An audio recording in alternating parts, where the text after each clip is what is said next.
right, let's get right on into TWIG.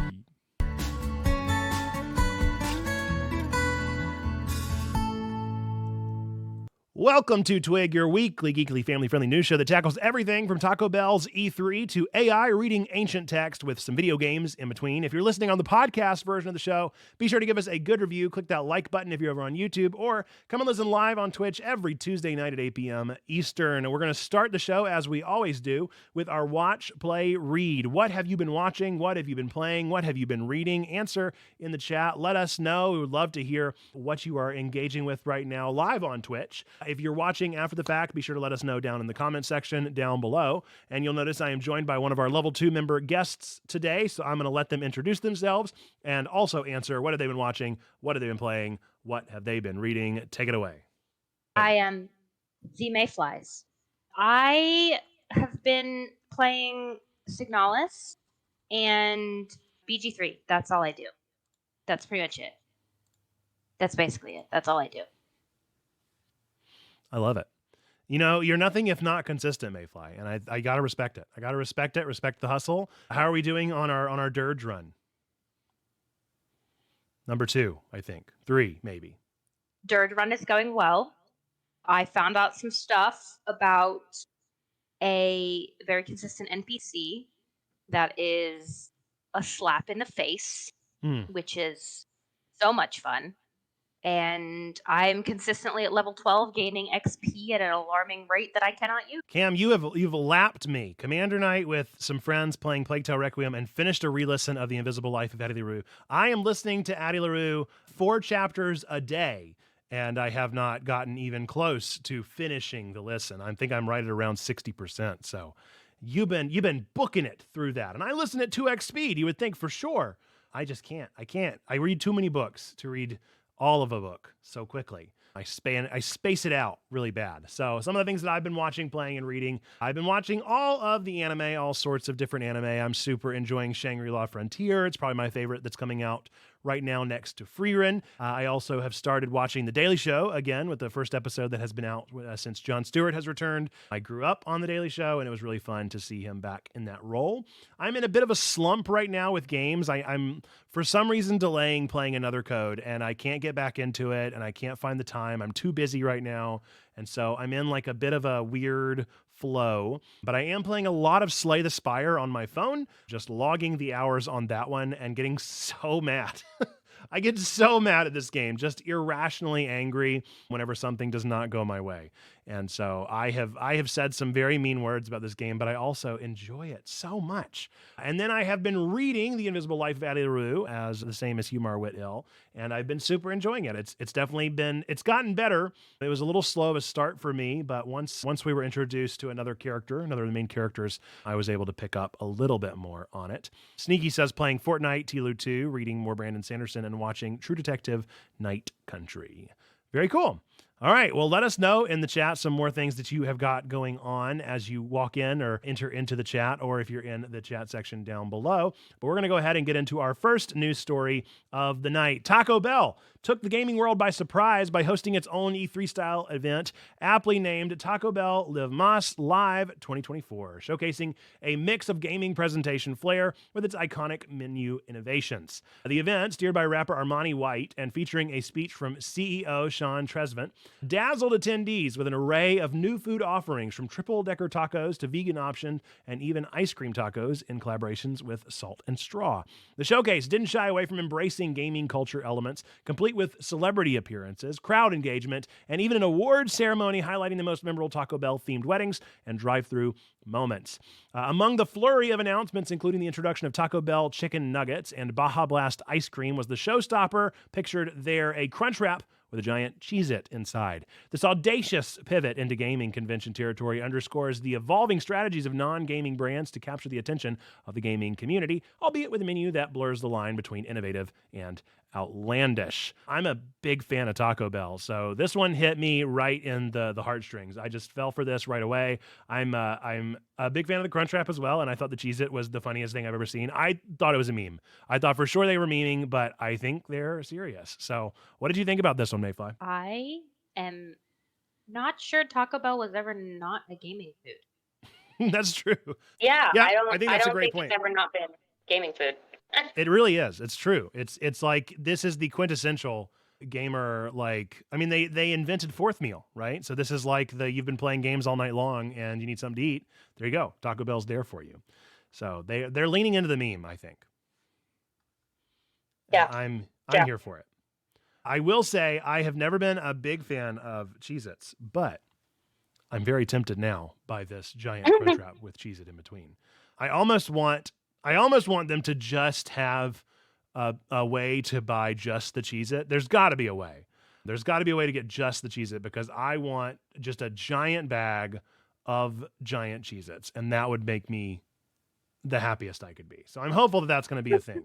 And if I can like order that, you know how you can like order just the marshmallows of Lucky Charms on Amazon in like bulk or whatever? That's what I want. Yep. I want bulk giant Cheez-It, and until I get that, I will not and cannot be happy. Sneaky says, cannot remember the last time I ate Taco Bell. I think I had Taco Bell maybe 2 days ago. I have Taco Bell probably every other week. I'm a big fan. Big fan of Baja Blast. I don't think I could survive without Baja Blast. I don't think Baja Blast ice cream sounds good though.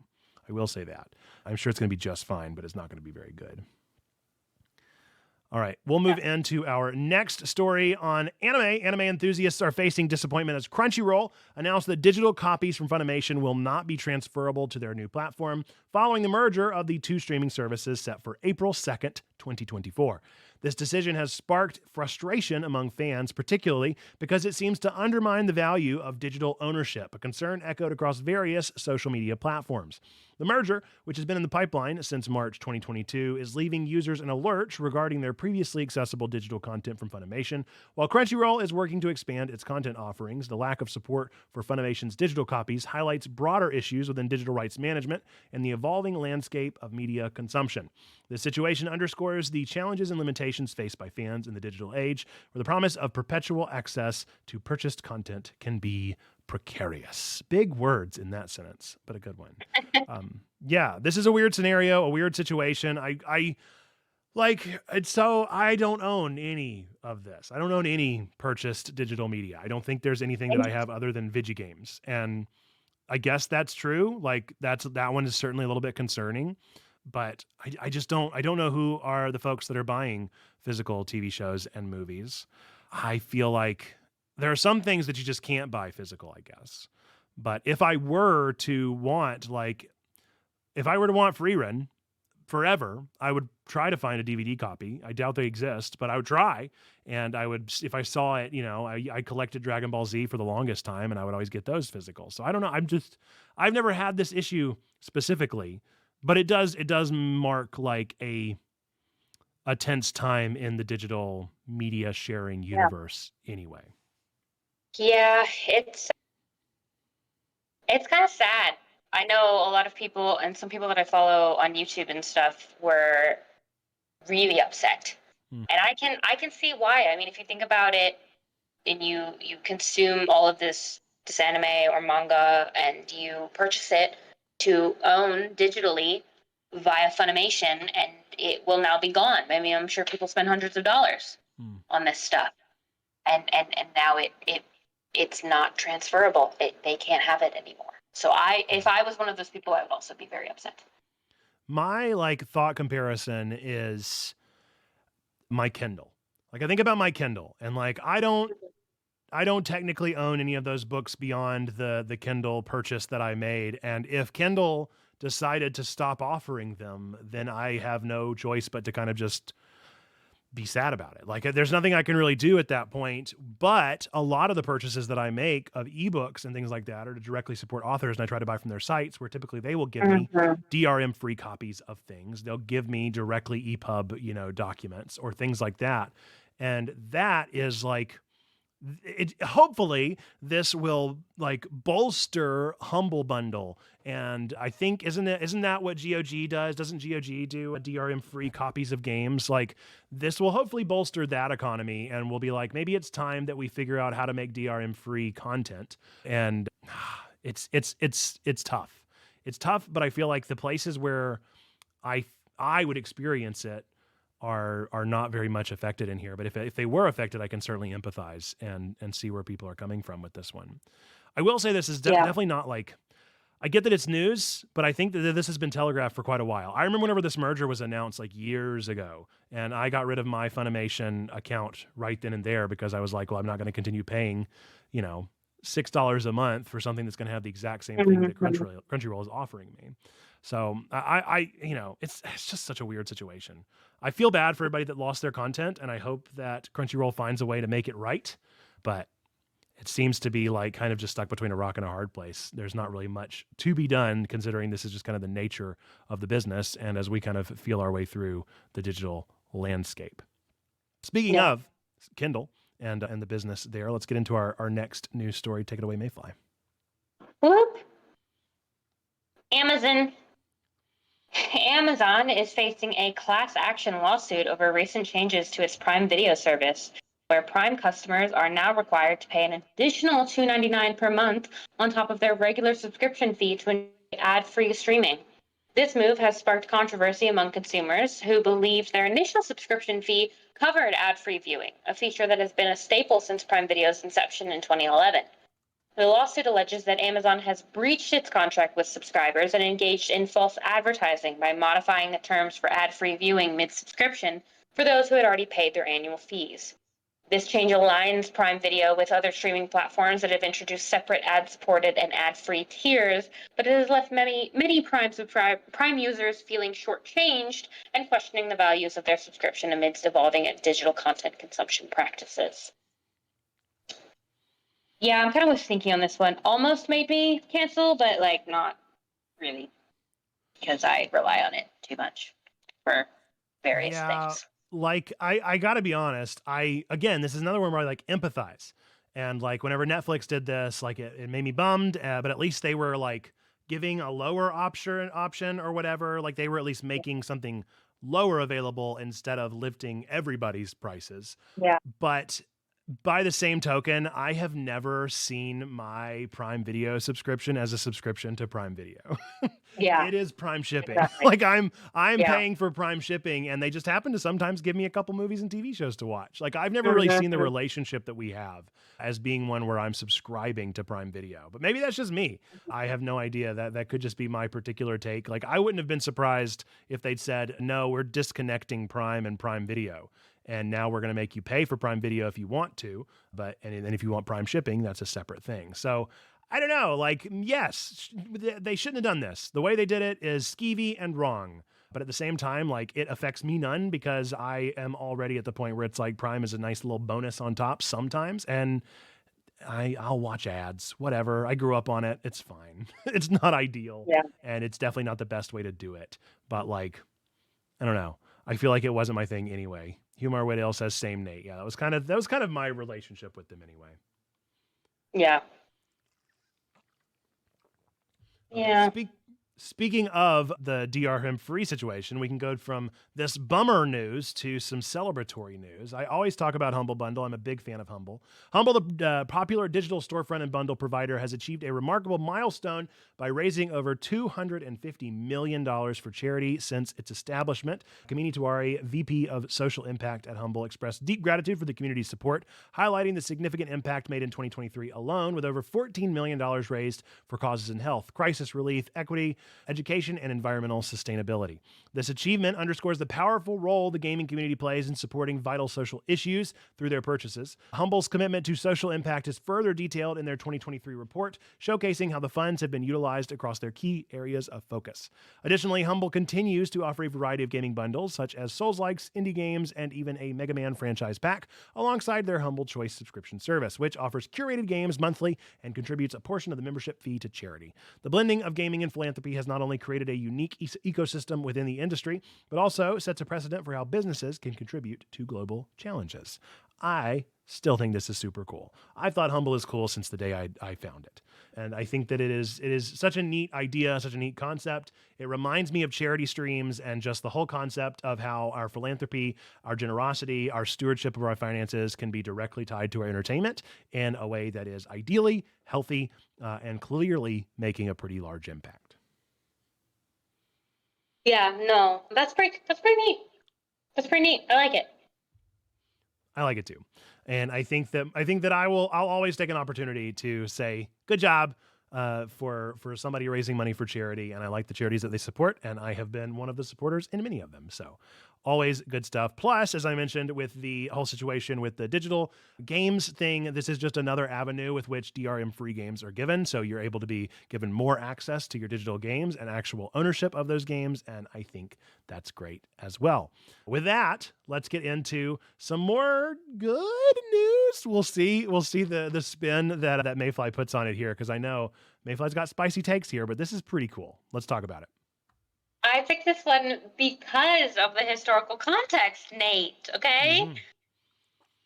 Utilizing cutting-edge technology, researchers have made a significant breakthrough in deciphering text from the ancient papyrus scrolls carbonized by the eruption of Mount Vesuvius in 79 AD. The initiative, known as the Vesuvius Challenge, employed high-resolution CT scans and machine learning to digitally unroll the scrolls and read ink traces for the first time in over 2 millennia.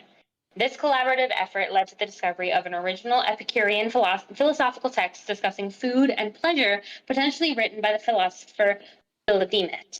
This success opens a new window into ancient Roman life and thought, promising further revelations as hundreds of scrolls await translation, potentially reshaping our understanding of ancient philosophies and everyday life in Roman times. This is what you use tech for. This Right? is what you use tech for. Okay? This stuff. Okay? You don't use it to put dead actors in games or films or whatever. This is the stuff you use AI for, right? You use it to explore our world, to explore history, to explore the past, to look into, things that we obviously have never experienced because they're so far away from us, right? Like, this is what you use it for. This is the good that it can do, and the reason why I chose this article and wanted to talk about it. So Yes. Well, I think it's great. And I love the literal video game imagery. Like, it sounds like a video game. Like, it was like, Yeah. oh, we did a CT scan and then we zoom and enhance and unrolled it in a digital format. Like, that is so incredibly cool. And I love that it was just this young person that did it, that came up with it. I like, it's baffling technology to me, baffling that it worked this way and that we were able to tap into something that we haven't been able to tap into. Obviously, as a person with direct ties to religious history, I'm fascinated for the implications of this on the Dead Sea Scrolls or on technology interpreting things that we've never been able to read from our religious past. Like, this is an intriguing field and something that I hadn't even considered it, but it literally sounds like something that you would do in Assassin's Creed. Like, it sounds like something you would bring something back from the past to the future, scan it in your futuristic system, and be able to recreate the original Mount Vesuvius ashes into their first format. It's incredibly cool. And I love to hear it. I'm hopeful for more stories like this as we continue to go into the future of AI as it continues to take over the world. Let's figure out what are the best uses that we can apply going forward. If we can continue using it this way, I'm cool. It's all the other stuff I don't. Right. Yeah, if the robots are all just a bunch of nerds and they're just reading if the robots, scrolls, that's fine. And they are what we program them to be, right? So why can't we just program them to be a bunch of archaeologists? Why can't we just program them all to be Indiana Jones? Just a bunch of Indiana Joneses. No Arnold Schwarzeneggers. No Arnold Schwarzeneggers allowed. Just Indiana Jones. Yeah. Love it. All right. Well, let us know your thoughts about that one in the comments or over in the chat as you're thinking these things through. I thought it was super neat and I was excited to share it with everyone. With that, we're going to get into our last of our main news stories. GLAAD, in collaboration with Nielsen Games, has published a landmark report on LGBTQIA plus inclusion in video games, highlighting that 17% of U.S. gamers identify this way, a significant rise from 10% in 2020. This report, derived from a survey of 1,452 active PC and console gamers, could be a bigger pool, but we take what we can get. This offers a comprehensive look at the gaming habits and preferences of the LGBTQIA plus community, revealing their comparable dedication and expenditure on video games to non-LGBTQ gamers. Despite the growing presence of gamers in this group, the study points out a stark underrepresentation of LGBTQIA plus characters and storylines across major gaming platforms, with such content making up less than 2% of the total video game game libraries. The report underscores the positive impact of LGBTQIA+ representation in video games on LGBTQIA+ gamers, especially among younger individuals and those in states facing anti-LGBTQ legislation. It also dispels the myth that LGBTQ content negatively affects the broader gamer base, noting that a majority of non-LGBTQ gamers are indifferent or even more inclined towards games featuring these protagonists. I am certainly among those. GLAAD calls for the gaming industry to increase representation to better reflect the diversity of its audience, emphasizing the importance of inclusivity, consulting LGBTQIA+ content experts, and hiring these individuals in leadership roles to make gaming communities more welcoming for everyone. This was cool. I was glad to see that this research is being done and that there are reports being made and that we're seeing more inclusivity in the community. That's certainly been my experience as somebody that is putting together an inclusive and welcoming community of digital people. So I think that amongst the gamers, this has certainly been my lived experience, and I'm excited to see that we're seeing that take place some here. Any thoughts on this one, Mayfly? Yeah, no, that's pretty dope. I'm excited to see if the studies continue to come out. And I feel like especially like maybe it's just the people that I'm taking note of just because of the games that I play. Like I think that playing a lot of visual novels, playing a lot of walking simulators, playing a lot of the Life is Strange style games, like I'm seeing more of this representation in the games that I play. Whereas in the games that I'm not playing so much, maybe that's where a bulk of the lack is coming from. So I'm intrigued by it. I think that this is interesting research being done into the sociological impacts of all of this thing. I'm glad to hear that it's not finding like outright negativity or exclusivity or violence or hatred or bigotry in the space. So I'm all for more good news and more tales of how things are getting good in this space. Getting good. Haha. I like that. They should, that works for me. Cool. All right. Any other thoughts on this one from the chat? Thank you for your follow, Child of God 76. Welcome in to our stream. We're doing our weekly geekly news show here, and we're about to get into everybody's favorite segment of the show. Cryptic Critiques. That's right. It is time for Cryptic Critiques. This is where we will be taking arguably 5-star games that have been given 1-star reviews, and we're going to be reading off those reviews and seeing if our special guest today, Mayfly, can guess why, or not why, no, can guess what the game is based off of these reviews. And for some reason, my highlighting option is not coming up, so I'm going to have to change everything. Let's see. I see it. I saw the sad face. Yes. When I looked Okay. at the note. So we have 3 prompts. These are negative reviews of an arguably good game. And we're going to be, nobody ever asks why is game. Great point. Nobody ever asks it. Really, somebody should start. Somebody should ask. Somebody should ask. Hey, thank you for the follow, Temple Snail. Appreciate you. Our first prompt of a arguably 5-star game that get a 1-star review is going to be literally gave up on the first boss fight. Crying face. Literally gave up on the first boss fight. If you're in the chat, hold the answer in your head. Don't give it away to Mayfly. I want Mayfly to get a chance to guess before anybody else gets a guess. So anything off the first prompt. Is the first prompt give it away? No, but I know you, so I have ideas, but nothing gives it away. Well, I try to be thoughtful in my clues, and so yeah, you might know things already. All right, on to prompt number 2. I found the Pyromancer's starting axe from Dark Souls 1, used it on enemies with the same attacks as the Turtle Knights from Dark Souls 2, and then I reached the Cathedral area from Dark Souls 3. Now that is a 1-star review, remember. That is something that somebody said as a negative retort of this game, even though that could be read as a somewhat positive review. Anything based off of just the second prompt alone? Getting warmer, but I'm not going to say anything yet. Okay, you've got to guess. You've got to guess. You're going to get it with this next one. So if you don't know it now, know that you're going to know it with the next one, okay? Last one. This is, again, a 1-star review of an arguably 5-star, or at least pretty good game, much beloved game. And our first 2 prompts, again, literally died or quit on the first boss, started to talk about things they noticed from Dark Souls 1, 2, and 3. And our third 1-star prompt is 0 out of 10. Did not feel like a real boy. Dude, I knew it was Lies of P. It is Knew indeed it. Lies of I P. knew it was Yes. Lies of P. Yeah, there were so many. There were so many Chalamet puns that I could have made. There were some real crass ones because I don't know, for those of you that Timotei.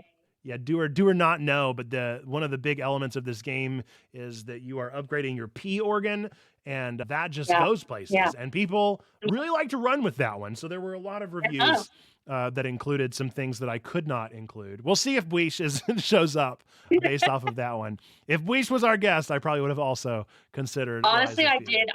That was my guess on prompt 1 because I did play the demo, and that first boss is hard. Yeah, I believe did it in the demo, but that first boss is a beast.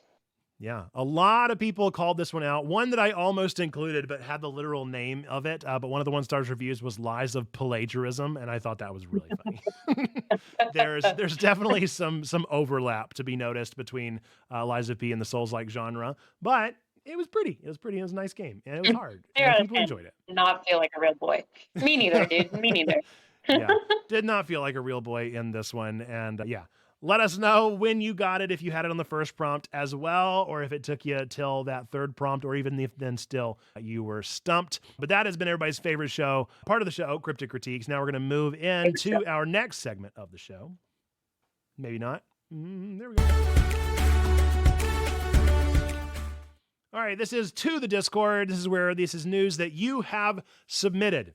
You have submitted these news pieces over on our Discord channel to our Ask Questions, Get Answers segment, where I ask for any news that you care about over the past week, try to pick out the best ones there and wrestle with them in this segment of the show. We're going to start with one that Twyla submitted to us about Xbox. Xbox is set to unveil its strategic outlook in a highly anticipated special edition of the official Xbox podcast this Thursday, featuring insights from Phil Spencer, Sarah Bond, and Matt Booty.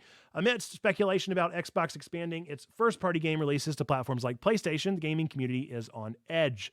Microsoft's CEO has earlier remarked that there is a shift towards a more inclusive publishing strategy across various platforms, including Sony and Nintendo. This potential pivot towards broader distribution raises questions about the future of the console exclusivity and Xbox's longstanding brand loyalty.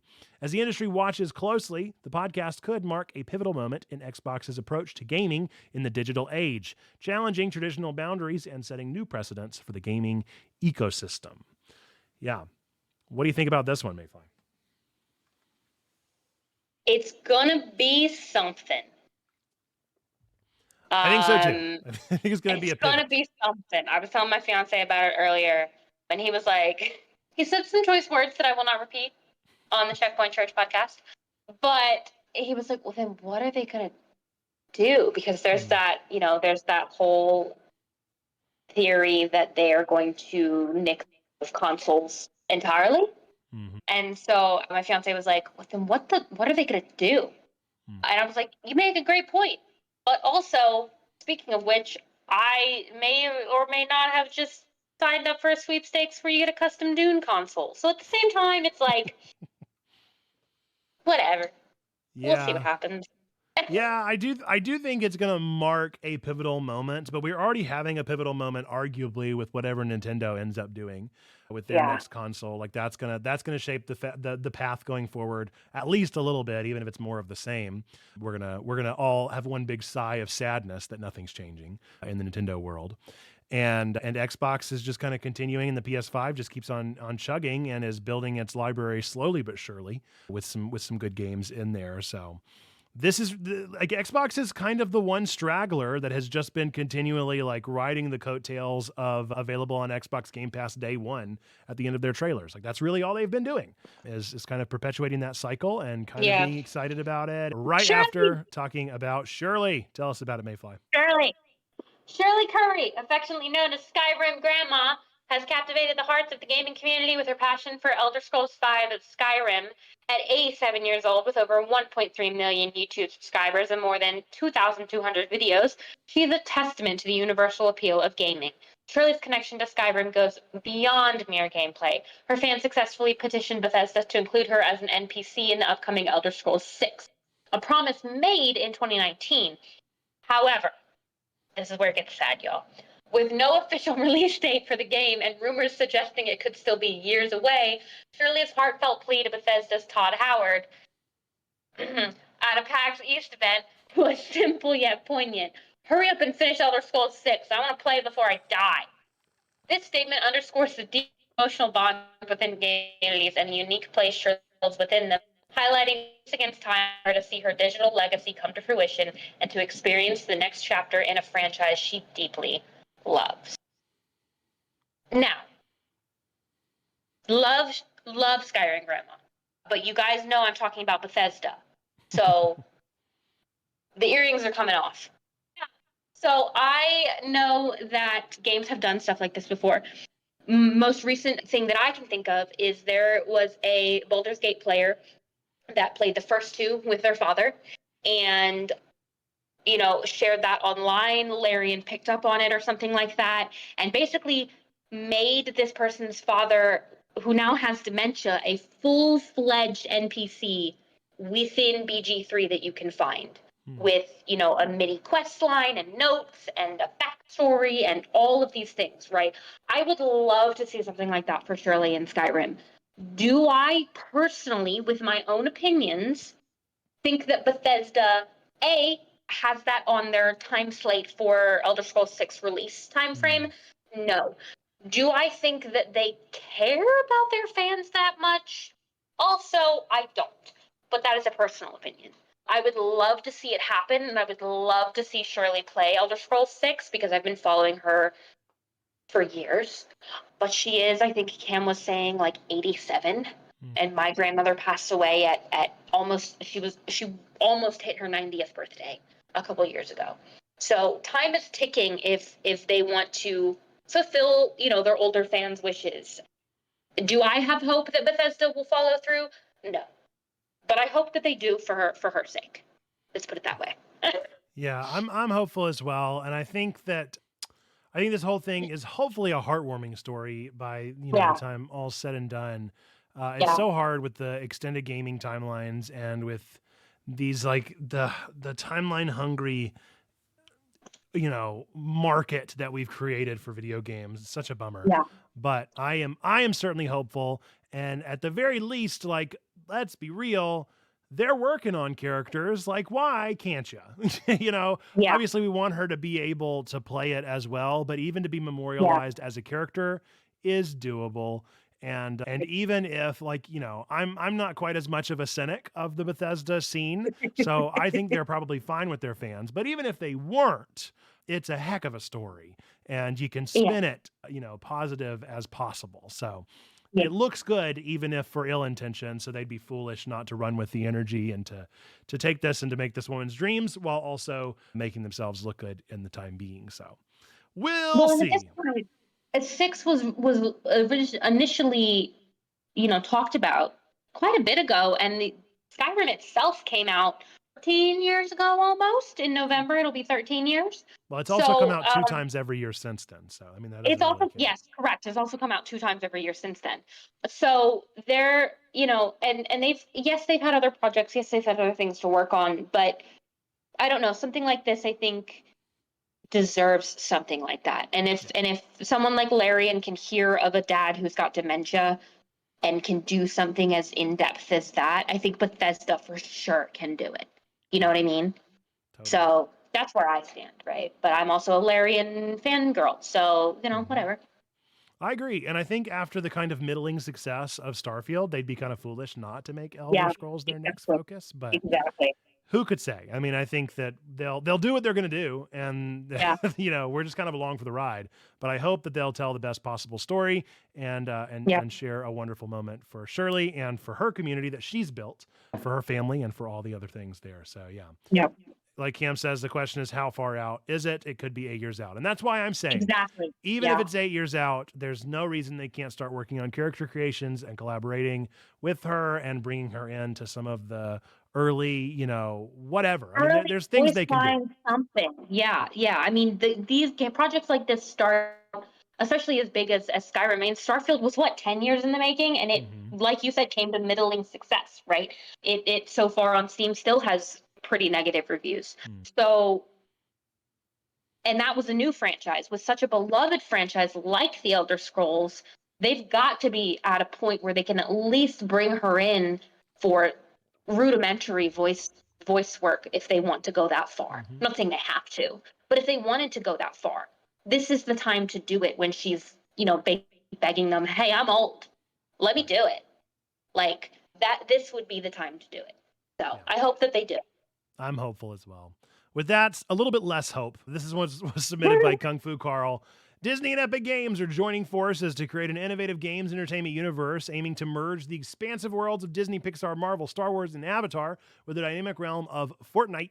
This collaboration, powered by a $1.5 billion investment from Disney into Epic Games, is set to revolutionize how fans interact with their favorite stories, offering a persistent open world facilitated by Unreal Engine technology.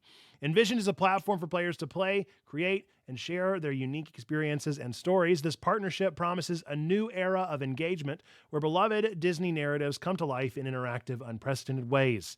As the gaming and digital landscape continues to evolve, this alliance marks a significant step towards creating a seamless, immersive universe that caters to the creative and exploratory desires of fans worldwide, blending the art of storytelling with the innovation of gaming technology. Yeah. That was the positive spin. But the negative spin is certainly that Disney owns a $1.5 billion stake into Epic Games, and that is just a scary investment. It's a scary thing, especially with the kind of weird times we're already seeing right now with the, Apple Vision Pro and the kind of dystopian society that we're like watching form before our eyes. This is a little terrifying, but yeah, I think it's unavoidable. Like Disney's going to eat up everything that it possibly can, and it's going to continue to do all the work that it can to make sure that it maintains its behemoth status. Yeah. And I don't know. I like sort of expected this, but also sort of didn't expect this. Like Epic is the surprise entity that it continues to be. Like it's always kind of there. It never goes away. And they lay off tons of employees, but then they save trees in North Carolina, and then they make terrible decisions, and then they make Unreal Engine. Like there's such a true like paradox of decisions, which honestly could be said of Disney too. So maybe these two are like perfect to support each other, because I have mixed feelings about both. Well, I mean, it was kind of inevitable. If I remember correctly, I'm not a Fortnite player. I'm not a multiplayer person, typically, unless it's, co-op story mode, right? But weren't there already, like, when Ahsoka first came out, they had a limited edition run of, like, an Ahsoka skin and her lightsabers? Like, there's been toes dipped in the water for a while now, right? Oh, yeah. I found this out the other day, and I thought it was quite funny. J.R.R. Tolkien actually hated Disney as like, not like as a person, but as like a company, because he thought that Walt dumbed down the stories on children. And I thought that was an interesting fact, because it talks a lot about kind of Disney nowadays and how they're putting their feet into everything and trying to really buy into everything and anything so that they can make it whatever they want to make it, and how necessarily that doesn't always work for them, right? And so we'll see if this works. I mean, I think it will, because it's Epic and it's Disney, and there's a lot of like kids that play Fortnite and would love to play as Star Wars characters or Pixar characters, or I would play if you could let me play as Lightning personally. Right. Let me play as Lightning McQueen with like I don't know what you have weapons in Fortnite, but if I could play as a car, that'd be pretty cool. Yeah, I continue to be hopeful for the like IRL creativity of Disney and like the Imagineers program. And like, I would love to see more application of, imagine a like live gaming experience at a Disney World, and the work that they could do to create that. Or to do something maybe an IRL Hunger Games, and we just go into the Fortnite, Battle Dome at Disney, and let's go. Yeah, go to the cornucopia and see if we can survive. I think it could work. We'll go to Epcot. We'll all go to Epcot with Fortnite weapons. Let's just go right now. Yeah, it is. It is. Yes. As Cam said, it's not just Fortnite. It's not just Star Wars. It is Disney, and it is Epic Games. It is Unreal. Yeah. It is all the things. It is the whole kit and caboodle. It is slightly concerning. It is slightly, I mean, at least for me, to see kind of what, because it is a stake into Epic in general, kind of what that's going to affect outside of just Fortnite, right? Well, outside of just that level of it. But we'll have to see. Yeah. Yeah, we'll see what comes out of this one. It's interesting because they kind of like, you know, the big conversation has been this Activision Blizzard merger. And then it's like out of nowhere, Disney's like, cool, you guys did that, right? Yeah, we just $1.5 billion into Epic. No big deal. Y'all keep talking. Y'all keep talking. So it's a little sus timing. Yeah. But business gonna business, and hopefully we as consumers and gamers and lovers of all things fandom come out on top in the end, or at least at a net positive in some way, shape, or form. But with that, let us know your thoughts. Let us know what you think about that one as we get into my personal favorite segment of the show. At this point in nerd history. That's right. It is at this point in nerd history, all the things that happened on this exact date of February 13th throughout time and space. We're going to start with some games that came out throughout time and space on February 13th. One of my favorites, and certainly a surprise release that I quite enjoyed in 2019, Tetris 99 dropped on the Switch. Surprise dropped. We all enjoyed that one, or at least I did. 2018, Florence, the well-known phone app game, which was a pretty neat surprise as well, visual novel kind of experience. 2015, The Legend of Zelda Majora's Mask hit the 3DS. A lot of people's first time playing that classic. 2007, Ratchet & Clank Size Matters. We were just having a conversation about the PS Vita earlier today on the Discord, and this would have been the PSP, which was just the predecessor there. And then 1995, Oregon Trail 2, which I don't think I ever played. I remember playing the first one, but I didn't even realize there was a sequel.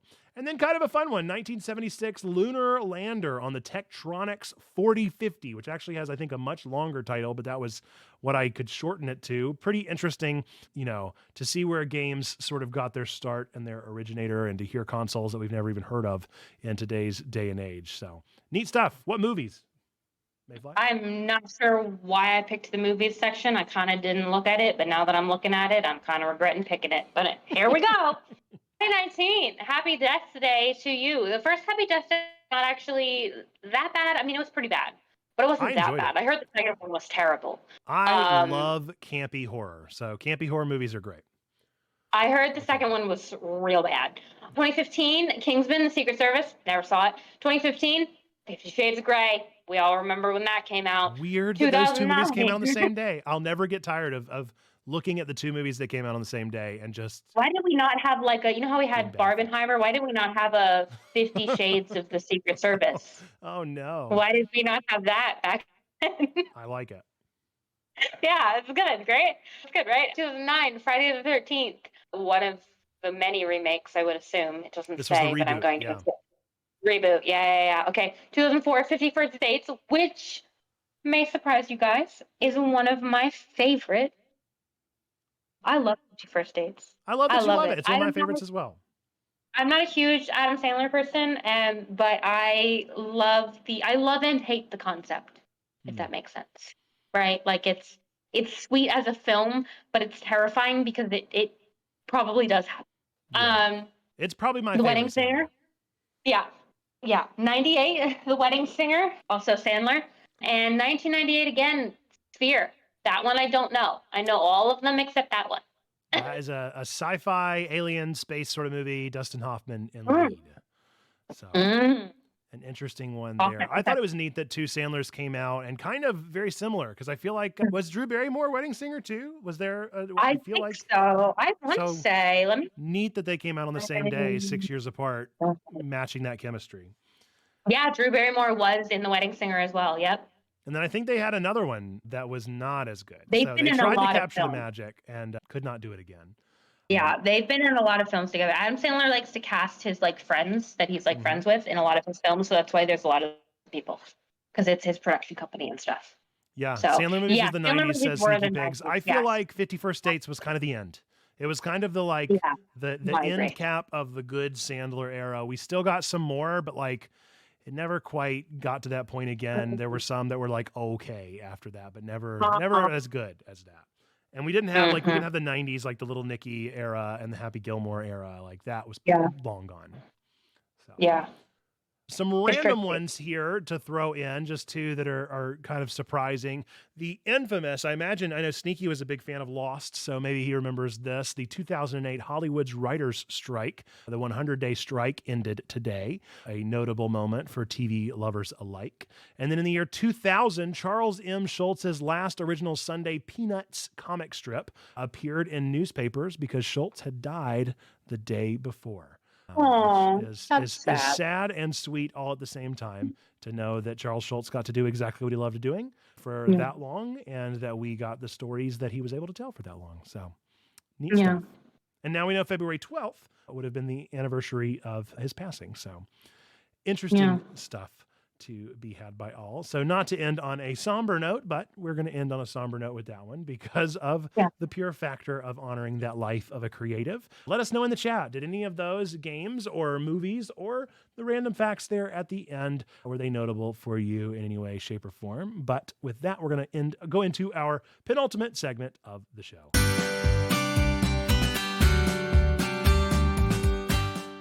We're going to talk about some upcoming releases. Mayfly and I have each picked 3 things. I will say my things are a little bit metaphysical. I'm busy, y'all. I'm busy as all get out. Like, I have no time for games or TV or movies right now. And so honestly, I don't even know what's happening in the next week, except for one indie game that I got to play the demo for, and I thought was pretty neat. Ultros is a sort of surreal, psychedelic, gross, weird, visceral Metroidvania that's coming out this week, and it's pretty cool. It's a neat one. It looks like it's got a lot of polish, and I always enjoy these types of games. I'm a big fan of Metroidvanias, and I'm a big fan of indies, so put those two things together, and you get a double thumbs up from me. Tomorrow is also Ash Wednesday, which is one of my favorite holidays of the Christian calendar. Really enjoy the Lenten season. I know that sounds ironic because Lent is typically kind of a bummer, but I happen to enjoy the intentionality and the prayerful kind of solemn nature of the thing, and I really do enjoy the ashes and the administering of the ashes. I don't know if we're going to go to church tomorrow and get ashes actually administered on us. I do have some ideas for Lent for a checkpoint, but we'll see when we get there. And then Disney World. I'm going to Disney. Starting Thursday, I'm going on a brief vacation that's going to be kind of a workcation because I am going to go to a conference that I am speaking at, but it's in Orlando. And so I said, you know what? I'm bringing my family and we're going to go to Disney. So we're taking the two under 5. We don't know what we're thinking. We're absolutely losing our minds. But the 2 under 5 are going to be going to Magic Kingdom on Friday. So we're going Friday. That's so exciting and so scary and all the things. And Logan and I actually procured the parents date night pass or whatever for Epcot. So we're really going to lose our minds because that is tomorrow night. So we're going to drive from North Carolina to Orlando, go to our Disney date at Epcot, wake up the next morning at the butt crack of dawn to take our girls to Magic Kingdom for the entire day. And we are seeing those fireworks. And then we're just going to crumble. We're just going to crumble into nothingness. That's my assumption for the next 72 hours of my life. Good. Yeah, that's that. Mayfly, what are your 3 today? Well, one I stole from you, so I will admit that. Mine are all games, because I have nothing else going on in my life. Well, I guess I have D&D on Sunday, but whatever. First one is Banishers Ghost of New Eden. I was slightly hyped for it, and then it released today, and I watched Gab Smulders play it. I watched Evelyn play it, and I went from on the fence to absolutely hooked. So it looks, just the story setting out in the 2 characters and the true connection and love that they have as a couple, and knowing what I know from the trailers about the story immediately already breaks my heart, and I'm ready for it, and I want it, and I want to play it. So it looked like an action-oriented Beyond Two Souls. It's very combat heavy. It's very detective heavy. You start out with the 2 characters, and none of this is spoilers because a lot of it was shown in the trailers. But you start out playing as this male and female couple, and the woman dies at some point. I don't know when. But as far as I remember from the trailers, she's gone. and it kind of turns into a senuous sacrifice sort of deal where you are searching for her soul and trying to calm her soul from the abyss, right? And I'm a huge Senua Sacrifice fan, so that really spoke to me as well. And the combat looks really fun. So I watched a bit of Evelyn play that today, and I was hooked. So when I have money, that is on my list. Nightingale is the one I stole from you, but that I didn't mean to actually steal from you. But it is technically co-op and like multiplayer and stuff, but you don't have to do it multiplayer, which is why I like it. I was reading some articles on it earlier today on my lunch break, and the campaign can be played fully solo, which I really, really enjoy because I don't like playing with other people. They're mean and they steal your stuff. So I don't like that. The third one, excuse me, has a unknown Q1 release date, but it's called Death Relives. Very dark, very gothic, very up my alley. First person combat heavy Victorian era type stuff. So who knows? Maybe I will stop playing BG3 temporarily one of these days. You'll pause But, it. You just take a pause, a quick pause. I mean, you gotta take a break between campaigns. That's only logical. Yeah, honestly, I'm about to start number 6 here soon. So 6 or 7. So yeah, I was curious about Nightingale. There was one of the very, very earliest press junkets of the game. Somebody described it, one of the devs described it as a fantasy No Man's Sky. And I was so intrigued by that sentence that I was like, tell me more. I need to know more about what you mean by that. And that was where I got kind of curious about what this would turn into. The hype has fizzled in the teasers and the trailers that we've gotten since then. I've been kind of like on the fence about that, but I'm curious to see how the reviews do. That was why it was on my list. Was like, I'm not necessarily excited for this game, but I'm excited to see the response to this game.